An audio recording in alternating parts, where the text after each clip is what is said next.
So the top 3 reasons that we like this Irish sea moss is number 1, it's organic. Number 2, there's no fishy taste. And number 3, the capsules are pretty small. I don't have any trouble with ingesting pills, no matter the size. My wife certainly does, and these are small enough. She likes that a lot. Why would you take this? Well, do your own research, talk to your own doctor, but mainly it's just good for a ton of stuff. Like there's 92 minerals in here. It's good for heart. It's good for metabolism and weight management. It's good for skin, nails, and hair. Immune system, thyroid. I mean, it's just crazy how many ways this affects your body. I will say this: don't overtake it. I take 4, that's fine. If you're having any kind of GI issues, maybe gassy or constipated, then dial it back down to 2 or 3. But the benefits are pretty awesome. Look it up yourself.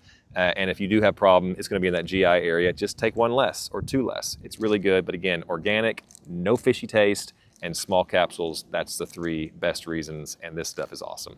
Hope that helps.